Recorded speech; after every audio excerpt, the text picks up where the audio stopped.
Thank you. Thank you. You're a great audience in Vilnius, Lithuania. Thank you so much. Today I'm going to talk about the future of money, and I'm going to try to project a little bit how we could imagine money by using the best features of fiat money that we know today, which is huge, and the best of what we know from cryptocurrency, which is tiny and barely, has just barely been born. We have hundreds of years of fiat money and 10 years of cryptocurrency. So where I hope money will go is to take advantage of the best of both and take us to the year 2050 with a better money and a better monetary policy. Money, as we know, is a unit of value, a store of value, a unit of exchange, and a unit of account. The unit of account part means we price things and we're paid and we pay our mortgage in money. And when there's demand for money goes up, and this is the price of Bitcoin, when demand for money goes up, if there's not an adjustment in supply, what happens to price? Price has to go up. And so when demand spikes, price spikes. This is a brittle relationship, a one-to-one relationship between demand and price if you can't adjust the supply. And this is why Bitcoin is not money, and I don't believe ever will. Today we have fiat money. We've had this for 40 years, 50 years or so. We have an elastic monetary policy that is not tied to gold. And what happens is the Reserve Bank, the Federal Reserve, and I'll use the United States mostly in this talk, has a certain amount of base money that banks multiply through lending. And so the smallish amount, or it's actually $3 trillion, it's not that small, is multiplied about 4, 5, 6 times by bank lending to give us broad money in circulation. And a long time ago, in the 1800s, gold really was money. Everything was priced in gold. Then dollars represented gold, an IOU for gold, and dollars were tied to gold. And that worked out pretty well in the 19th century. In the first few decades of the 20th century, the world started getting more complex, and there was more intermingling of different kinds of these notes. And so prices became a bit more volatile. And yet, most people were thinking about gold, thinking about a dollar being $20 for 1 ounce of gold. This is the mindset of the teens and 20s. And in 1928, something happened. Germany raised interest rates. Germany put the brakes on their economy.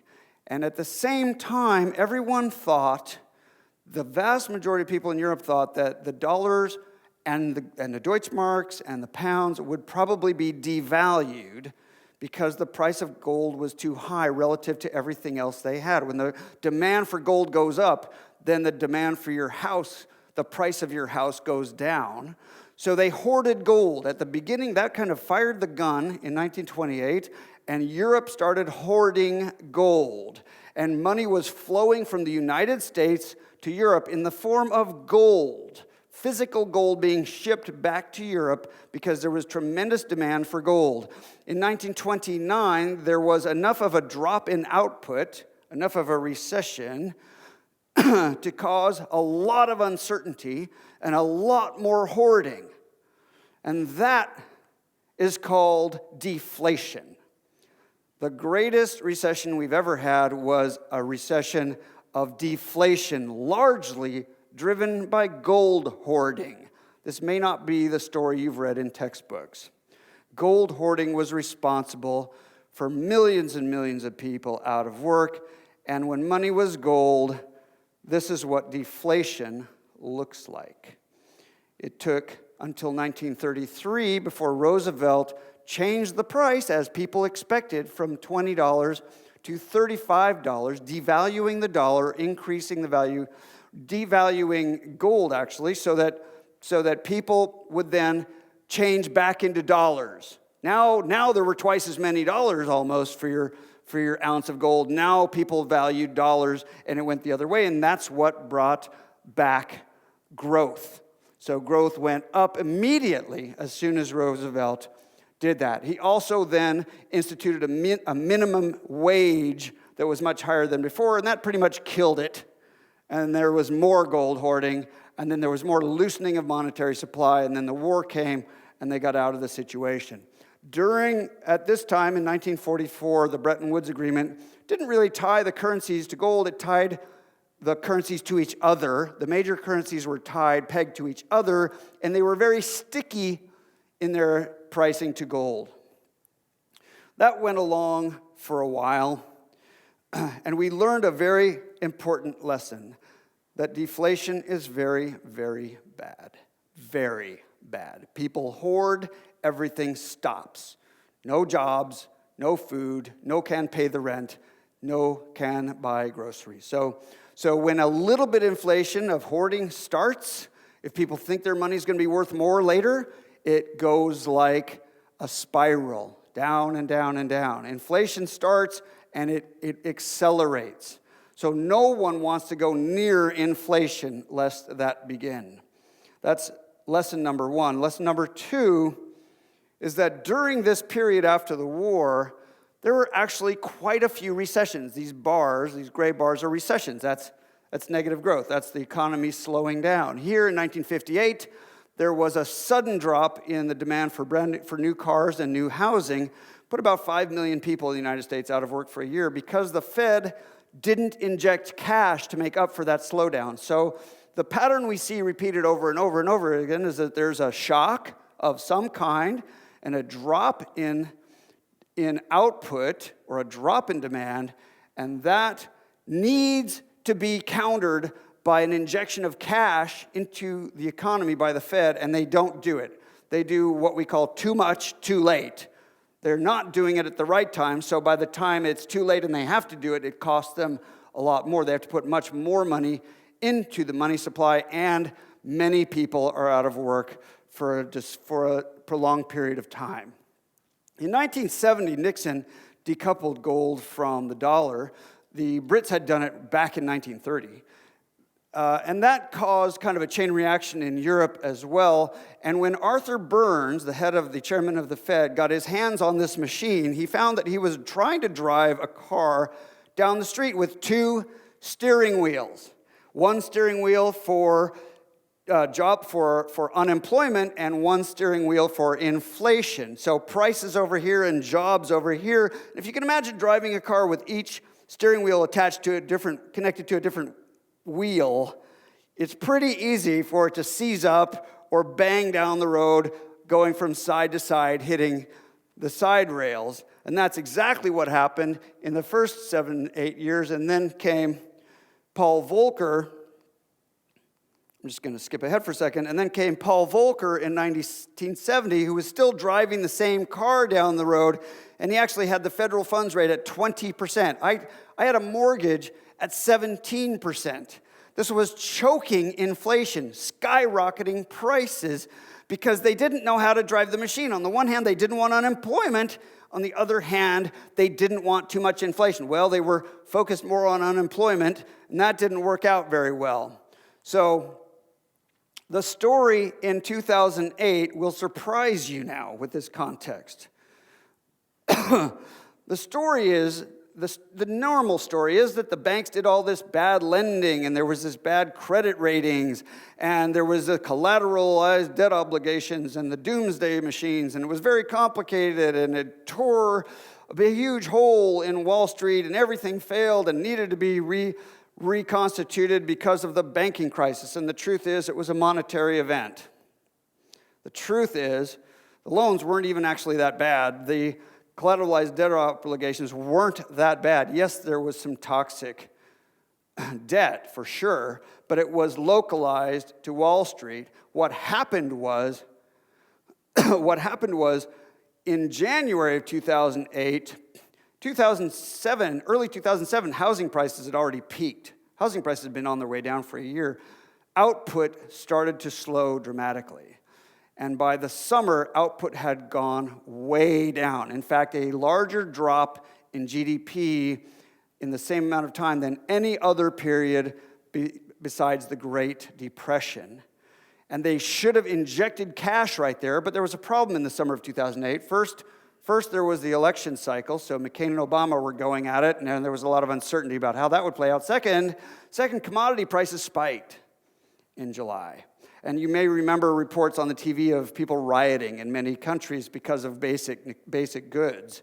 And at that time, the Fed did not inject needed capital into a slowing economy, so that by the time September rolled around and Lehman Brothers failed, a lot of other dominoes were ready to go. And Ben Bernanke chaired the meeting on September 19th and said, we're not changing rates.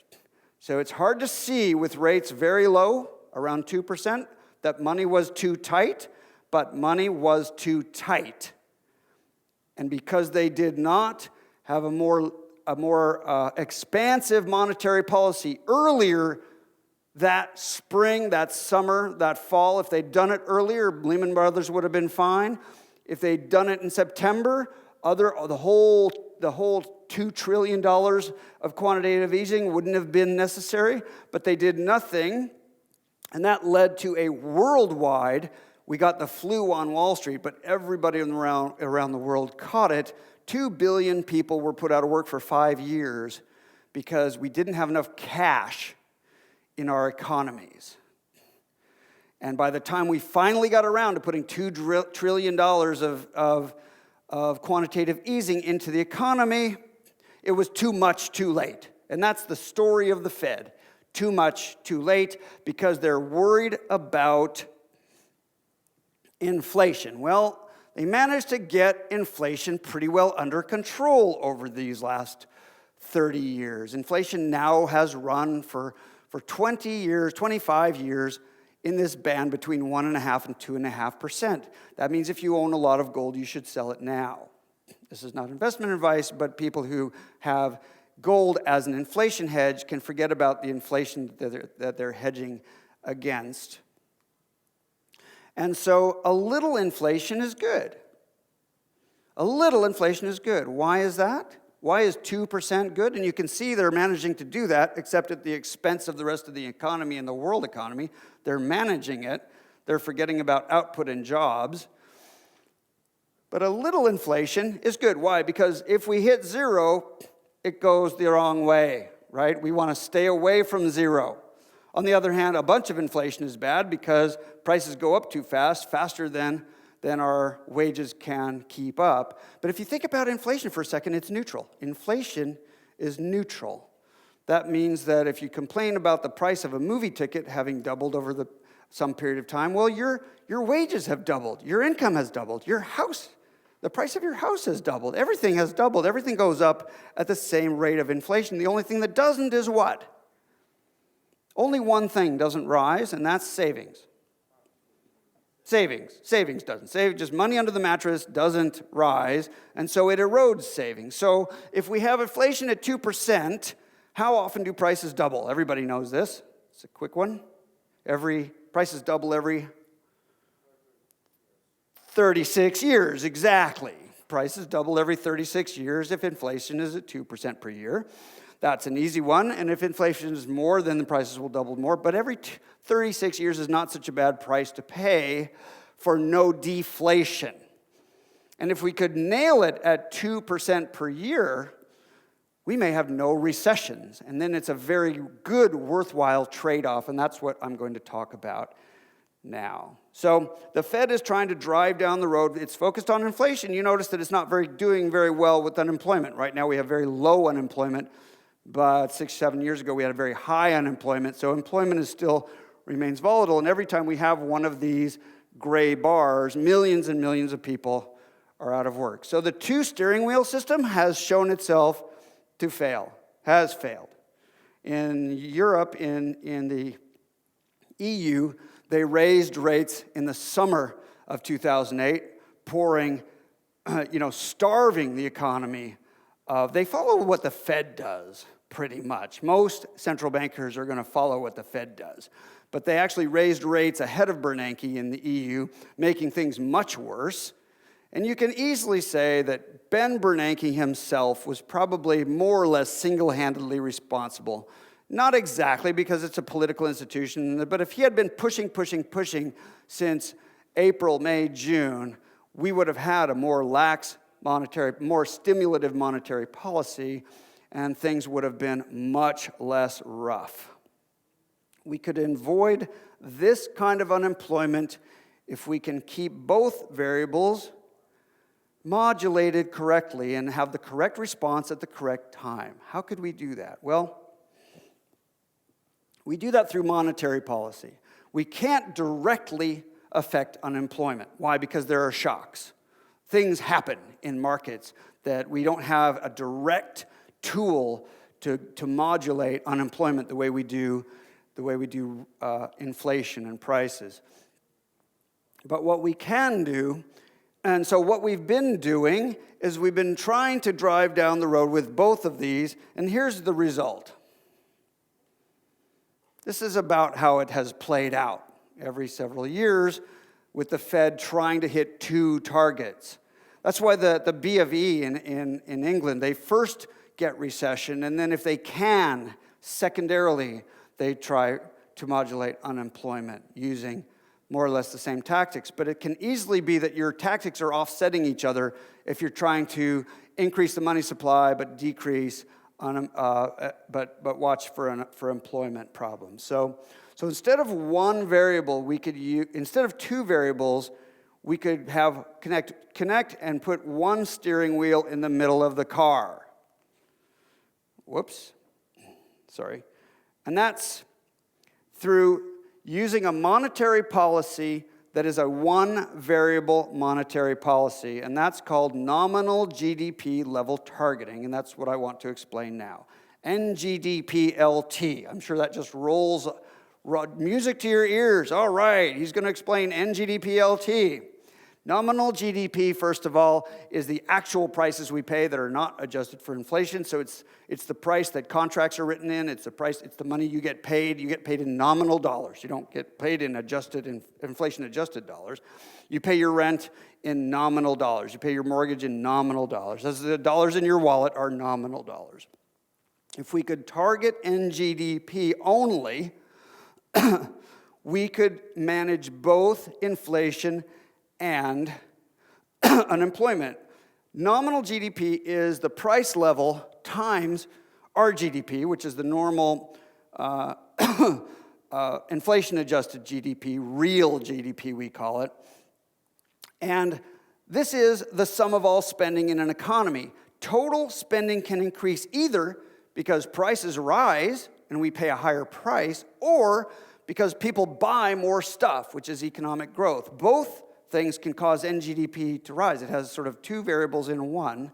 And that means if we target NGDP at, say, 5%, and this is called market monetarism, we do NGDP level targeting 5%, and what happens is we say, well, growth might be 3%, and inflation might be 2%. Or maybe it's okay. Maybe inflation's only 1%, but growth is 4%. We're still hitting our 5% target. It's okay. It's one steering wheel.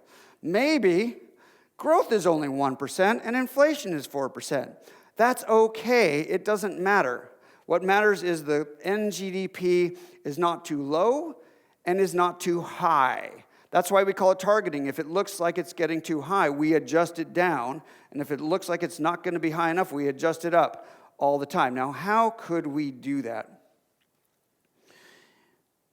We want to put the economy on autopilot so that when there's a drop in demand, money floods in.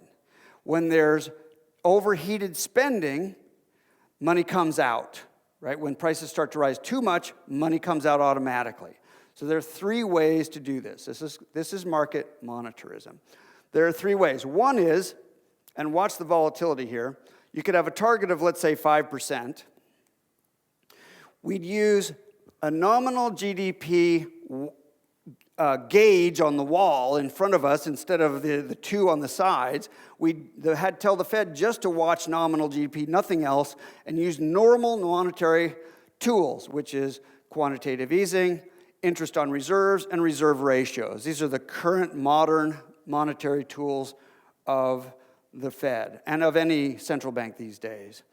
And if they did that, they would drive down the street with kind of like reading the speedometer from about 10 miles ago.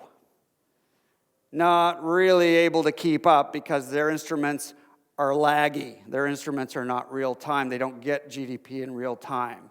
So another way to do it is to try to get real time NGDP information, and we could get that from market monetarism, from an NGDP futures market where we use the wisdom of the crowd making their own bets against each other to determine whether they think we're on track. Are we right now shooting for higher than 5% GDP, NGDP, or are we right now on track for lower than 5% NGDP? I realize this is a bit technical, but stay with me. You're going to see there's a big reward for this. You know, very few things in the world are more worth doing than preventing major recessions, right? Because you could do all the cancer research you like and all the renewable energy and all the everything else, but if you lose your job, you can't do it, right? So not putting people out of work for years at a time en masse very few things are more important than that. So I want to get into these technical details a little bit to explain them so we can have this conversation and maybe move policy in this direction. So if you notice the volatility here has come down a little bit because we're using a futures market to give us more data, current data, what the market says will happen. And it turns out that the perception of the market is what this is all about, actually. What the market thinks NGDP it will be practically determines what NGDP actually is. So this is an instrumental way to do it. You're looking more at a current set of figures from the market, and then you use your good old policies of interest rates on reserve requirements, and quantitative easing to modulate the economy. But there's a third and magic way to do this. This is a big magic trick. Market monetarism lets us put the economy on autopilot with no human hands touching the wheel. And we will do that using a use of digital money, and then we will automate the flow of reserve money in direct response to the NGD predictions by the market. And how that works, first I need to take a second and explain central bank digital currency. We have to actually digitize dollars. We don't really have digital dollars, digital pounds, digital euros right now. So the goal is that everyone will have an account with the federal bank, and the federal bank is very worried about that because they think that will stop lending, because the banks have this multiplier effect. But believe me, plenty of people will loan to each other and the banks will keep lending. Everyone will have a wallet. The Fed will have its wallet of its reserve money, and the active economy, everybody will have a wallet and will manage his or her own private keys, and will then be able to spend and do business with each other, including lending, which will not fall off a cliff. This is the difference between what the Fed calls narrow money, where everybody has an account with the Fed. I mean, if you could have an account with JP Morgan or an account with the Federal Reserve, which would you rather have? They're worried about this. They're worried that the banks won't have accounts anymore, but they would, and lots of other lenders and people would show up to multiply that base money supply. It's important to understand that the Fed money is out of circulation and the broad money is in circulation, right? And so if we had everything, let's say, tokenized, all the money were tokenized, then we could use a set of smart contracts and the Fed would create a set of NGDP options for the future. And if you thought, and anyone thought, that that NGDP was going to be above the target, then they would buy those contracts because that's going to pay you off and make you money. The amazing thing is that has the effect of pulling money out of the market. That pulls money out of circulation when they make that bet, effectively guaranteeing that they will lose the bet and it will expire worthless. And the money will stay with the Fed. If, on the other hand, you believe that we will undershoot the target, then you sell that contract, and that puts money into the economy. And magically, on almost a daily, almost hourly basis, we are modulating the economy according to whatever shocks, whatever supply shocks or demand shocks come along, these markets will change. If they are robust, and believe me, a lot of people watch GDP numbers. 1 million people in the United States watch the GDP numbers when they come out. They are happy to bet if they think that they can make money betting against where things are going. If this is a robust market, then all the Fed has to do is back up enough contracts so that when there's a shock, people will start betting, and the Fed just keeps its promise. Just says, great, bring it on. George Soros, you want to bet $500 billion? We'll take that bet. We will take the other side of the bet. We will market make this market to whatever degree is necessary. And this is the key part of market monetarism. The Fed has to fully commit to this and say, all the money in the Treasury, or all the money in the Federal Reserve, and the ability of the U.S. government to tax people will back up these bets. And then the Fed needs to do nothing but keep these contracts going and pay off the bets as necessary. You'll see that as soon as it starts to get out of whack, these are natural springs that will bring it back, and it will be a self-fulfilling prophecy. I don't expect you to understand all the details of this, just to see the general idea that if we use software to replace Ben Bernanke and Jerome Powell and all the people at the Fed who are making these brilliant decisions, give them other things to do, and let software do the work, we'll create a natural spring system that brings us in at a constant level of NGDP, maybe with no recessions at all, because we can adjust the money supply quickly enough. It sounds esoteric, but there are a few things more important. Now, I'm going to use this symbol here to represent a money system, because a proper money system needs a reserve. Bitcoin doesn't have this. No cryptocurrency has this. Has a reserve. In fact, we know one that does have this. That's pretty interesting. And so these models are starting to come along. And the active money supply in circulation. This is out of circulation here. You have to have that so you can modulate, right? And I'm going to say that we need, as Hayek said in 1930, I believe, we need currency competition. We need more currency competition. I hate to say this, it sounds wrong, but the euro was a bad idea. The euro is too big and too brittle and can't handle localized shocks without disturbing the rest of the zone. So I would say it was a good idea because it's great to be able to pay in one currency, but it was a bad idea because that much unity is too big. It covers too much area. Now, there are 14 countries in the world over 100 million people, and I recommend we could think about breaking those large currencies into smaller units of around, if we target around 100 million people each for a currency. It could be regional, but it could also be ideological. I would hope it wouldn't be religious. Could be all vegans have the same. There aren't 100 million vegans. So against around some way of mixing regional versus ideological beliefs around money supply, money systems, we could create a number of these that are resilient to shocks. Yeah, right now you have more than 1 billion people using one currency in 2 countries, and that's probably too brittle. If we could break those into units of 100 million, there are 44 countries between 20 million and 100, so those are probably about right. And then the countries below, say, 30, $20 million people, they could create currency unions and try to get up to between 50 and 100 million people. This is a general concept of currency competition. I'm not giving an exact recipe.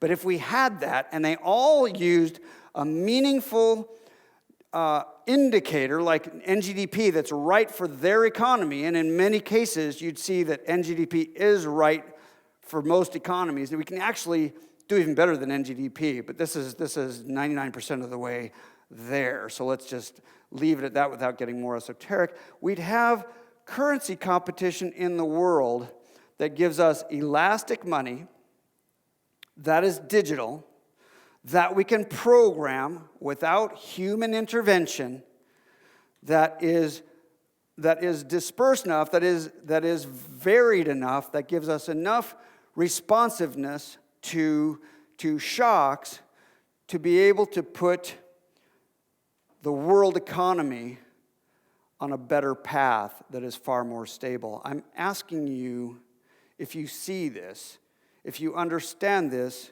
start those conversations with people. Point them to this video. Look up NGDP level targeting.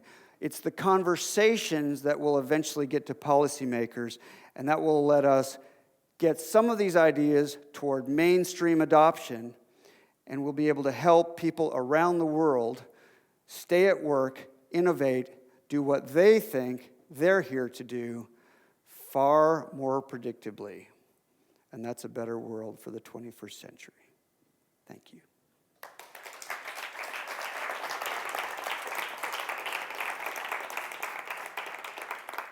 My thanks to my friends Scott Sumner, Tyler Cowan, and Kevin Dick for helping me understand these concepts. And if you'd like to follow in my footsteps and learn more, please go to themoneyillusion.com and mruniversity.com, where there's plenty to get started in on market monetarism. Thank you.